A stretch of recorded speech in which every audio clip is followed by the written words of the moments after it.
क्या लगता है योगी आदित्यनाथ एक अच्छे मुख्यमंत्री उत्तर प्रदेश के हैं? हाँ, जो बच्चियों के लिए अभी तक किए हैं तो उसके हिसाब से वो बहुत अच्छे ही हैं। अपने ही शहर में रहकर अपने माँ बाप का ख्याल रख लेना, अपना जॉब कर लेना और खुद की पढ़ाई कर लेना बहुत बड़ी बात है मेरे लिए। तो मैं बहुत खुश हूँ इस यूनिवर्सिटी से। पहले यूनिवर्सिटी नहीं थी, दूर दूर की यूनिवर्सिटी में लोगों को एडमिशन लेना पड़ता था। खासकर ये लड़कियों के लिए ज़्यादा फायदा हुआ है। भारत एक कृषि प्रधान क्षेत्र है तो उसके लिए बहुत सी सुविधाएं हैं कि लैब है, वर्कशॉप करवाया जाता है। सरकार के लिए बहुत शुक्रिया, सबसे पहले तहे दिल से शुक्रिया कि आप यहाँ तक सोचे। भले से विधायक नहीं है, पहले तो हम लोगों को इलाहाबाद जाना पड़ता, तो हम लोगों को आने की परमिशन नहीं थी। यहाँ पे पास में आ जाने की वजह से हम लोग यहाँ पे आते हैं। अगर आपको कोई स्लाइड देखना हो तो माइक्रोस्कोप का एनालिसिस भी कर सकते हैं। लाइट माइक्रोस्कोप है, ट्राइनोक्लियर माइक्रोस्कोप है, उसमें कैमरा फिट हो जाता है। इस सरकार में थोड़ा सा रफ्तार लिया है और वो विकास दिखना शुरू हो गया है। मौजूद है आजमगढ़ के महाराजा विश्वविद्यालय, महाराजा सुहेलदेव विश्वविद्यालय में, और यहाँ के छात्रों से बात करने की कोशिश करते हैं कि क्या कुछ कहेंगे,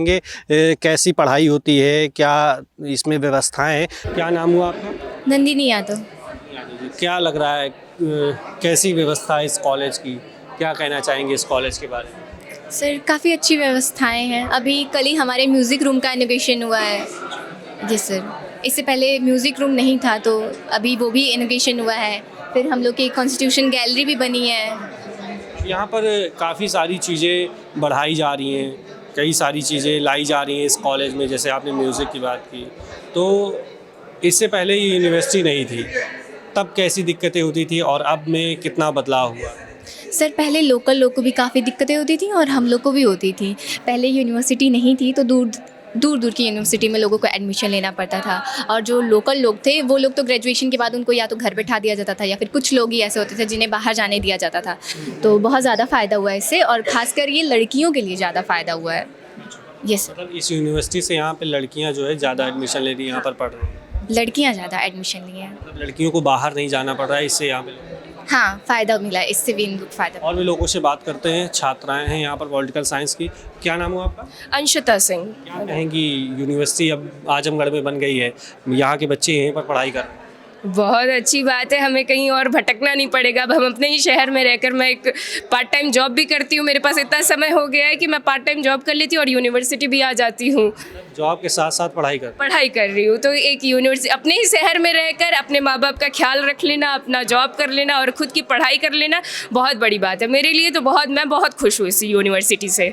ये यूनिवर्सिटी आई 2019 में भारतीय जनता पार्टी की सरकार। फिलहाल यहाँ पर एक भी विधायक नहीं है भारतीय जनता पार्टी के, लेकिन भारतीय जनता पार्टी ने यहाँ पर एक यूनिवर्सिटी दिया है यहाँ के बच्चों के लिए। तो क्या कहना चाहेंगे सर? सरकार के लिए बहुत शुक्रिया, सबसे पहले तहे दिल से शुक्रिया कि आप यहाँ तक सोचे। भले से विधायक नहीं है, लेकिन सरकार होती है जो सबके बारे में सोचती है। यही तो बताता है कि सरकार के लिए सब लोग एक जैसे हैं, सब जगह एक जैसी है और प्रशासन हर जगह एक जैसा लागू होता है।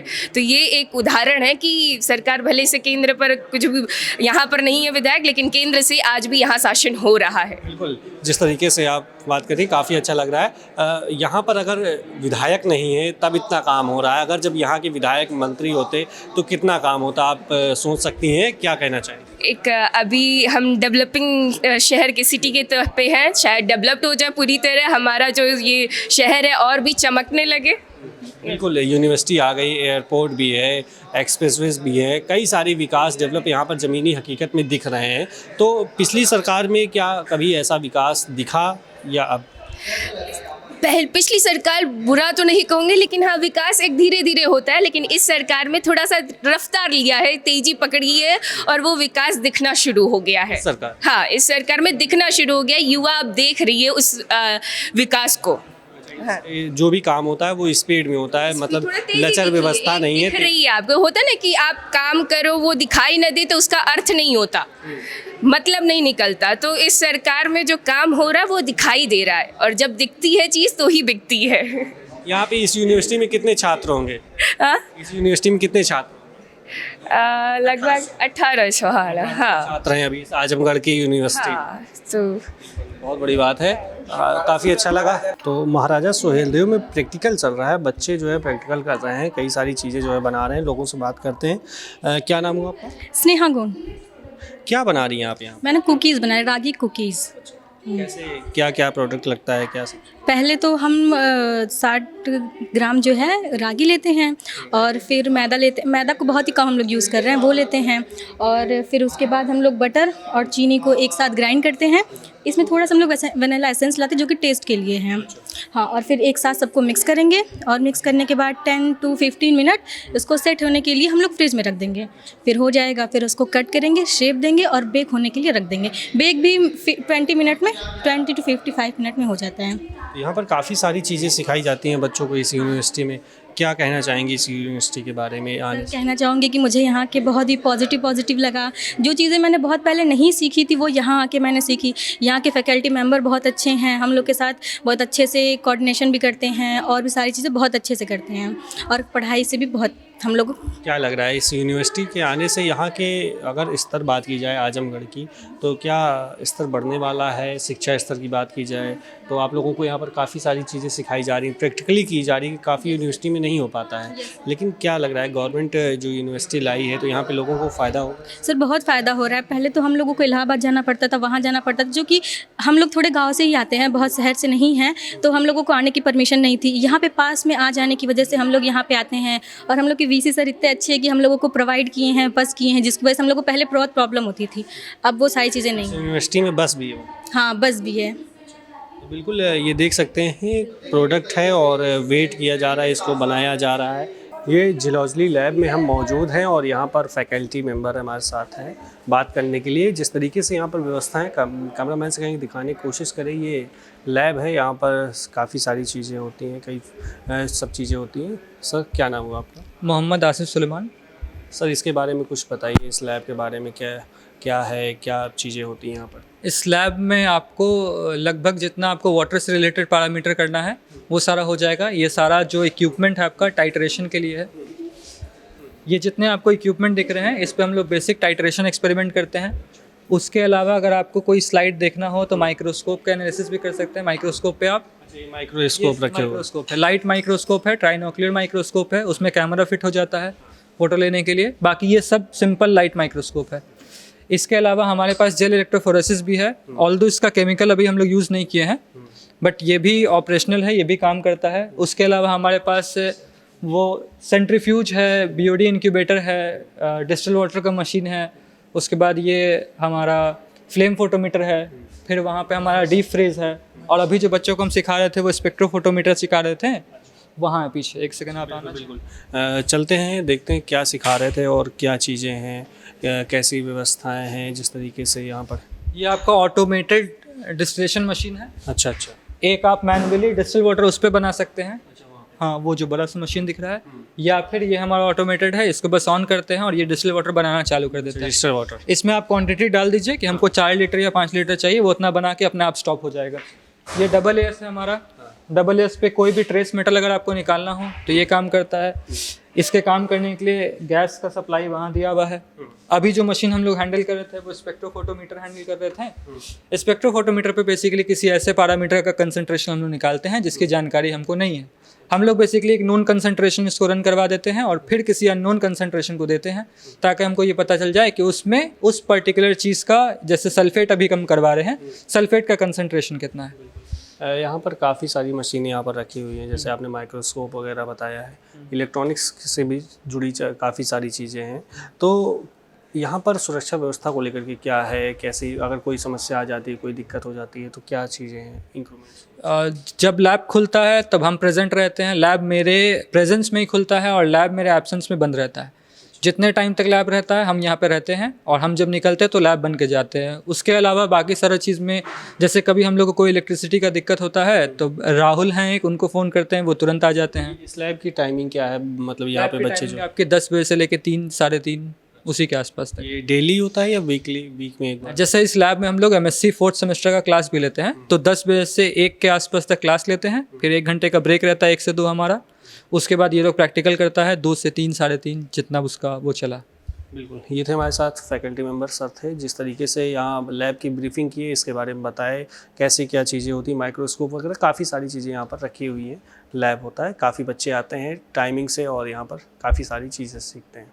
महाराजा सुहेलदेव यूनिवर्सिटी में हम मौजूद हैं, बच्चों से बात कर रहे हैं कि कैसी व्यवस्थाएं हैं महाराजा सुहेलदेव यूनिवर्सिटी में। जिस तरीके से भाजपा सरकार ने जिस तरीके से यूनिवर्सिटी लाई, यहाँ के लोगों को, लोकल के लोगों को फ़ायदा मिला, बच्चे यहाँ पर एडमिशन ले रहे हैं, शिक्षा ग्रहण कर रहे हैं। क्या कहना चाहेंगी, कैसी यूनिवर्सिटी है, क्या व्यवस्थाएँ? व्यवस्थाएं बहुत अच्छी है। ये हमारी जानकारी और बढ़े उसके लिए वर्कशॉप ये सब करवाया जाता है कि हाँ हम लोग और थोड़ा जागरूक हों बॉटनी के क्षेत्र में, क्योंकि भारत एक कृषि प्रधान क्षेत्र है। तो वहाँ मतलब बॉटनी एक ऐसा सब्जेक्ट है कि जो हम अपने एग्रीकल्चर को और ऊपर लेकर जाएंगे। तो उसके लिए बहुत सी सुविधाएं हैं कि लैब है, वर्कशॉप करवाया जाता है। अभी 28 फरवरी साइंस डे मनाया जाएगा। तो ऐसी बहुत सी सुविधाएं उपलब्ध है जिसका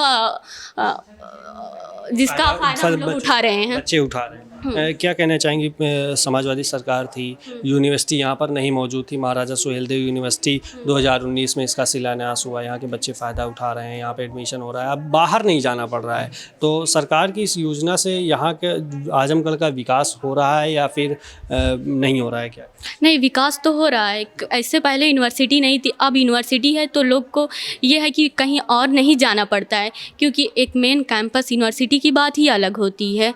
तो उसके लिए आजमगढ़ वाले ये शुक्रगुजार रहेंगे योगी सरकार का कि हाँ वो यहाँ यूनिवर्सिटी बनवाएं। बिल्कुल। अगर बात की जाए तो एक आप महिला हैं, तो क्या लग रहा है कि यूनिवर्सिटी में महिलाएं या फिर बच्चों की बात की जाए तो क्या बच्चे जो है सुरक्षित हैं? क्योंकि कई सारे केसेस निकल कर के सामने आते हैं। तो इस यूनिवर्सिटी की बात की जाए तो क्या लग रहा है कि सुरक्षित आप? सुरक्षित तो बहुत है। अब आप यही देख लीजिए, हमारे क्लास में एक ही लड़का है, ऋषभ भाई। अच्छा। बाकी सब लड़कियाँ ही हैं। मतलब आप इनसे पूछिए, ये सुरक्षित है हम लोगों के बीच में? अच्छा। आप इनसे लड़कियों के बीच में ये अकेले हैं, तो अब इन पे खतरा आ गया। हाँ, अब इन पे ही बेचारी ये अकेले हैं। आप पूछिए इनसे कि ये सुरक्षित है? हाँ, हम बहुत सुरक्षित हैं। बिल्कुल। अगर महिलाओं की सुरक्षा की बात की जाए तो उत्तर प्रदेश में क्या लगता है कि महिलाएं सुरक्षित हैं? सुरक्षित तो हैं। कई केसेस में हम लोग देख सकते हैं कि कहीं थोड़ा ये क्रिटिसिज्म बनता है कि कहीं एक्शन बहुत जल्दी ले लिया जाता है, कहीं एक्शन नहीं लिया जाता है, चाहे वो आदमी में भी हो या औरतों में भी हो। तो वो ऐसा है कि प्रोसेस जो ऐसे महिलाओं से रिलेटेड केस हों तो उससे तत्काल मतलब कार्रवाई होनी चाहिए। और प्लस ये होता है ना कि कुछ लोग जब किसी के लिए कानून बनता है तो कोई हद से ज़्यादा फ़ायदा भी उठाने लगता है। तो ये भी एक होना चाहिए कि अगर कोई नाजायज़ इसका फ़ायदा उठा रहा है तो उसके लिए भी कानून बनना चाहिए। जैसे पहले ही मैं कह चुकी हूँ कि रेप केसेस जैसे आदमियों पे भी फेक लग रहा है, तो उसके लिए भी कार्रवाई होनी चाहिए कि हाँ अगर कोई लड़की है अपने भले, जैसे किसी ज़मीन ये सब का किस्सा हो जा रहा है तो लोग लगा दे रहे हैं, तो लोगों की ज़िंदगी बर्बाद हो जा रही है। इसके लिए ना अलग से एक सुविधा, एक अलग से कानून बनाना चाहिए कि हाँ जो ऐसे केसेस करके मतलब ऐसे फेक केसेस लगा रहे हैं उनके लिए अलग से प्रावधान बनाने चाहिए। जो फेक केस लगा रहे हैं उनके ऊपर सख्त से सख्त कार्रवाई होनी चाहिए। तो सरकार जो है माफियाओं पर जो बुलडोजर, आजमगढ़ माफियाओं का गढ़ कहा जाता था, माफिया बहुत होते थे, तुरंत कार्रवाई होती थी, बुलडोजर पहुंच जाता था। तो सरकार के इस कार्यवाही को कैसे देखते हैं आप, एक स्टूडेंट होकर के सरकार की इस कार्यवाही को कैसे देखते हैं? बुलडोज़र जैसे कई बार ऐसा भी हुआ है कि जिसके जैसे जो गांव समाज की ज़मीन पर जिसका घर है उनके यहाँ भी चल जा रही है। तो ऐसी सिचुएशन में वो लोग थोड़ा दिक्कत हो जा रहे हैं। अगर सरकार उनके लिए अलग से प्रावधान कर रही है, जैसे की थी उन लोग के लिए अलग से फ्लैट ये सब उपलब्ध कराई थी, अगर सही से ऐसी कार्रवाई करके अगर माफियाओं पर बुलडोजर चलता है तो कैसा सही है? नहीं, बहुत सही है। माफिया मतलब एक लीडर होना चाहिए, वो एजुकेट होना चाहिए। ये नहीं है कि कोई माफिया अगर हमारे क्षेत्र में खड़ा हो गया तो हम उसको वोट देकर जिता दें, क्योंकि वो आगे हमारे लिए क्या करेगा हमको ये खुद नहीं पता। जब वो खुद केस में लिपटे हों तो हम ये उम्मीद हम नहीं रख सकते कि वो आगे क्या क्या भला करेंगे। क्या लगता है योगी आदित्यनाथ एक अच्छे मुख्यमंत्री उत्तर प्रदेश के हैं? हाँ, जो बच्चियों के लिए अभी तक किए हैं तो उसके हिसाब से वो बहुत अच्छे ही हैं। क्या लग रहा है कि उत्तर प्रदेश उत्तम प्रदेश की तरफ जा रहा है? हाँ, उत्तम प्रदेश की तरफ हाँ थोड़ा विकसित बन रहा है, जैसे बाईपास है मतलब काम हो रहा है, अगर ज़मीनी काम हो रहा है, जैसे इससे पहले बाईपास ये सब नहीं था, जुड़ा नहीं था, तो वो बन रहा है। अभी शुरू में न्यूज़ आई है कि ट्रेन के लिए प्रोजेक्ट पास हुआ है, तो धीरे धीरे विकसित की तरफ जा रहा है। पहले आजमगढ़ का इतना नाम नहीं आता था, तो अब जो आने लगा है। हाँ, अब थोड़ा थोड़ा आने लगा है कि हाँ आजमगढ़ भी कोई ज़िला है। बिल्कुल। क्या नाम हो भाई आपका? मेरा नाम ऋषभ सिंह है, MSc। क्या कहना चाहेंगे, कैसी व्यवस्था है यहाँ? यहाँ पे बहुत बढ़िया व्यवस्था है। जो बच्चे पढ़ना चाहते हैं आज के ज़माने में, उनके लिए पैसा मायने नहीं है। यहाँ पे आपको इस छात्रवृत्ति मिलती है और फीस एकदम कम है। जो भी पढ़ना चाहता है उसके लिए पैसे कभी रुकावट नहीं बन सकती, और उच्च से उच्च स्तर की चीज़ें यहाँ पे है। प्रोफेसर बहुत बढ़िया हमारे यहाँ सपोर्टिव है, और क्लासेस हमारी बहुत बढ़िया रन होती है, डेली रन होती है। यहाँ पर बच्चों में भेदभाव तो नहीं होता कि काफ़ी सारे स्कूल में अभी UGC कानून इसी वजह से लाया गया? जी नहीं, देखिए भेदभाव का तो यहाँ पे नाम ही नहीं है। हमारे क्लास में मुस्लिम धर्म के बच्चे भी पढ़ते हैं, हिंदू धर्म के भी बच्चे पढ़ते हैं, SC ST भी पढ़ते हैं। हम एक बेंच पे बैठ के पढ़ते हैं, हम एक साथ कैंटीन में जाके चाय पीते हैं। तो यहाँ पे मुझे नहीं लगता है कि भेदभाव जैसी चीज़ें हैं। ये थे हमारे साथ बात करने के लिए, ये बॉटनी के छात्र यहाँ पर मौजूद थे, और जिस तरीके से यहाँ पर व्यवस्थाओं की बात की जाए तो काफ़ी अच्छी व्यवस्था है। फैकल्टी की व्यवस्था काफ़ी टीचर्स यहाँ पर आते हैं और पढ़ा के जाते हैं।